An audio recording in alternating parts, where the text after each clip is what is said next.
Hello दोस्तों, मैं ब्रजेश कुमार आपका स्वागत करता हूं आपके इस चैनल आपके वर्मा जी पर। आज हम लोग बिहार डीएलएड एंट्रेंस के बारे में कुछ 10 महत्वपूर्ण क्वेश्चन हिंदी का हम लोग करते हैं। आइए हम लोग क्वेश्चन की ओर चलते हैं। पहला, जहां आपका आस्था हो, विश्वास हो, वहां आप श्रद्धा से प्रणाम कर लीजिए और हम लोग क्वेश्चन की ओर बढ़ते हैं। पहला क्वेश्चन नंबर क्या है कि धर्मात्मा का संधि विच्छेद क्या होता है। धर्मात्मा का संधि विच्छेद क्या होता है? ऑप्शन नंबर डी है। ऑप्शन नंबर क्या है? डी है। धर्मात्मा का संधि विच्छेद क्या होता है? ऑप्शन नंबर डी है।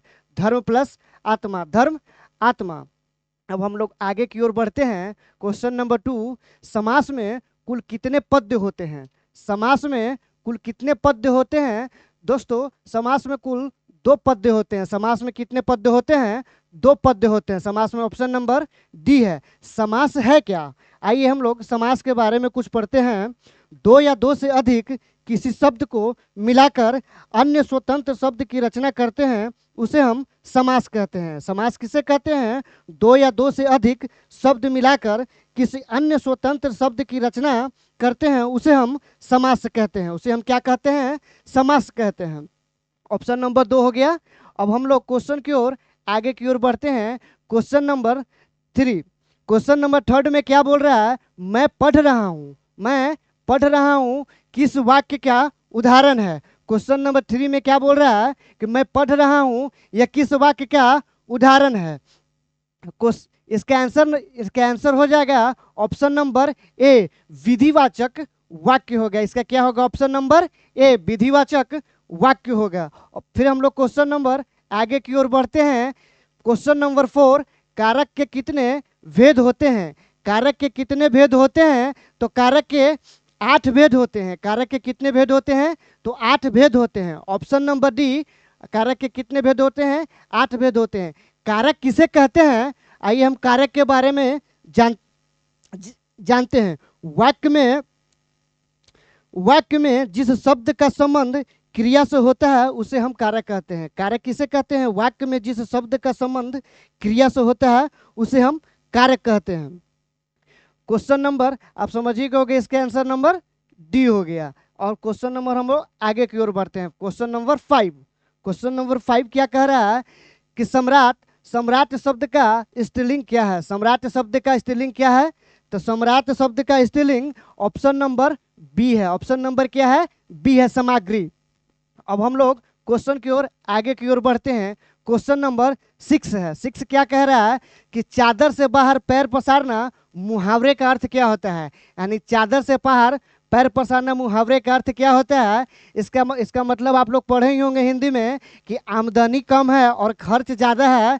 इससे क्या होता है? हम लोग का व्यवसाय पे असर पड़ता है। असर पड़ता है ना, कि वो क्या होता है? इसका ऑप्शन नंबर डी होगा। ऑप्शन नंबर क्या होगा? आय से अधिक व्यय करना। इसका क्या होता है? आय से अधिक व्यय करना। अब हम क्वेश्चन की ओर आगे की ओर बढ़ते हैं। Question number 7। क्वेश्चन नंबर 7 क्या कह रहा है? इनमें कौन सा वाक्य अशुद्ध वाक्य है? इनमें कौन सा वाक्य शुद्ध वाक्य है? तो क्वेश्चन कौन सा वाक्य है? तो क्वेश्चन नंबर सी है। क्वेश्चन नंबर क्या है? सी है। आंसर क्या हो गया? सी हो गया। भारत में अनेकों राज्य है। भारत में कितने राज्य हैं? अनेकों राज्य हैं। इसका ऑप्शन नंबर क्या हो जाएगा? सी हो जाएगा, राइट आंसर। अब हम लोग चलते हैं क्वेश्चन आगे की ओर। क्वेश्चन नंबर 8, वाक्य का शाब्दिक अर्थ क्या होता है? वाक्य का शाब्दिक अर्थ क्या होता है? हम लोग इसका आंसर क्या हो जाएगा?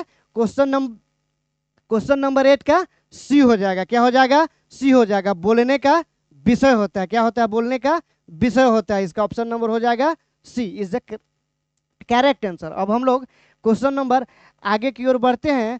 Question number 9। क्वेश्चन नंबर 9 में क्या कह रहा है दोस्तों?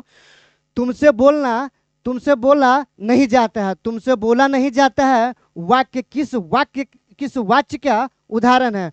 तुमसे बोला नहीं जाता वाक्य किस वाक्य का उदाहरण है? इसका किस वाक्य का उदाहरण है? तो इसका ऑप्शन नंबर सी हो जाएगा। ऑप्शन नंबर क्या हो जाएगा? भाववाच्य हो जाएगा। इसका ऑप्शन नंबर क्या हो जाएगा? क्वेश्चन नंबर 9 का ऑप्शन नंबर सी हो जाएगा, राइट आंसर। अब हम लोग आगे की ओर बढ़ते हैं।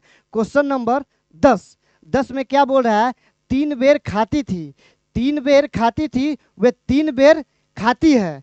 3 बेर खाती थी वह 3 बेर खाती है, मैं कौन सा अलंकार हूँ? मैं कौन सा अलंकार हूँ? तो इसका आंसर हो जाएगा ऑप्शन नंबर ए हो जाएगा, यमन अलंकार। क्या हो जाएगा? यमक अलंकार हो जाएगा। अलंकार किसे कहते हैं? अलंकार के बारे में हम लोग जानते हैं, जो शब्द का काव्य, जो शब्द काव्य की शोभा बढ़ाता है या सुंदरता बढ़ाता है, उसे हम अलंकार कहते हैं। उसे हम क्या कहते हैं? अलंकार कहते हैं। तो हमारे आज हिंदी का 10 ही क्वेश्चन थे। और वीडियो कैसा लगा है इसके बाद लाइक और शेयर कीजिएगा और कमेंट में जरूर लिखिएगा, कमेंट में जरूर लिखिएगा। उसके बाद हम लोग अगले वीडियो की और फिर नेक्स्ट वीडियो का इंतजार करेंगे। देखिए आपका स्लाइड पे दिख रहा होगा बिहार डीएलएड एंट्रेंस 2025, क्या लिख रहा है? आरंभिक बैच।